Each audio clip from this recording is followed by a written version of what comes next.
Good morning, good evening, good night. No matter where you on this planet, I'm sending you love and light. Check me out. Be careful to which leadership you fall under.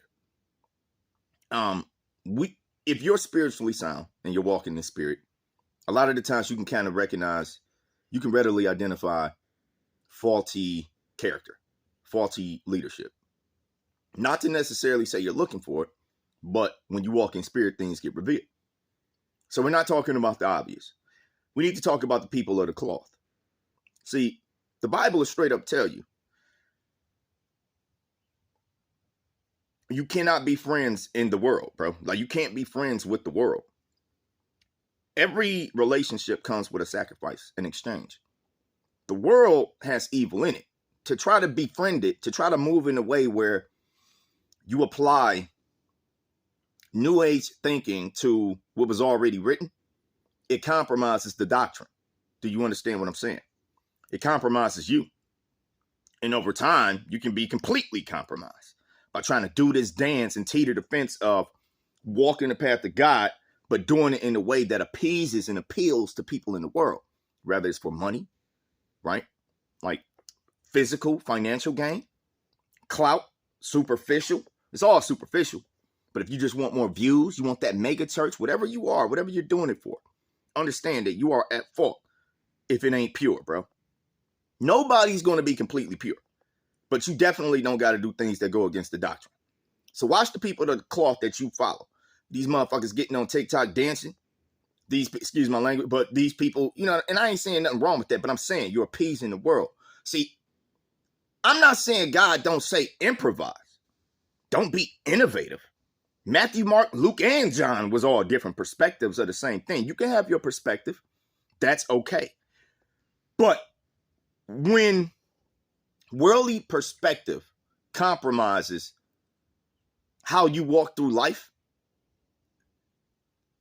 that's when it becomes a problem. Because if it changes your walk to the point that you become a court jester, just a clown, singing and dancing and then sprinkling scripture in there, right?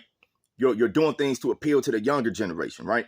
But it compels you by doing that to step outside of the umbrella of God, which also removes you from God's protection. You see? And what's funny is the further you drift, the less you'll actually be able to hear its voice and its inspiration in what you're doing. You're going to be inspired by a whole different side of the spectrum, by the friendship of the world, that dopamine, those likes, those comments. You're not doing it for the same reasons anymore. So there are people like that out here operating. I'm not saying anything bad about it. I just want to give y'all a perspective.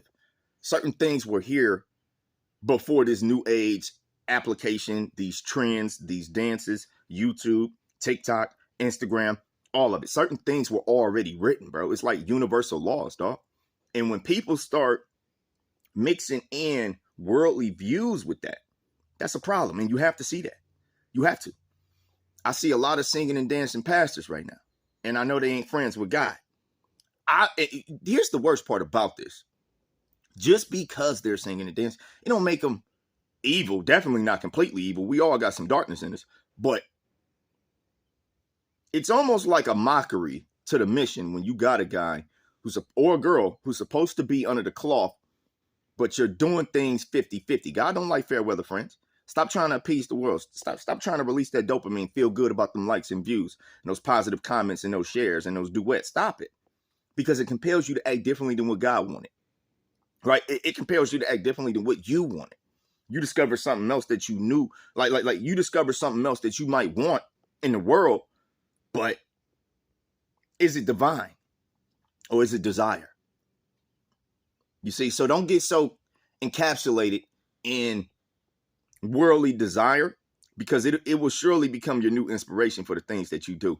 God will surely be removed. And that's just, it's counterintuitive if you really are putting in work for the kingdom. Don't do things that are counterintuitive. Just stay aware, stay conscious. Good morning, good evening, good night.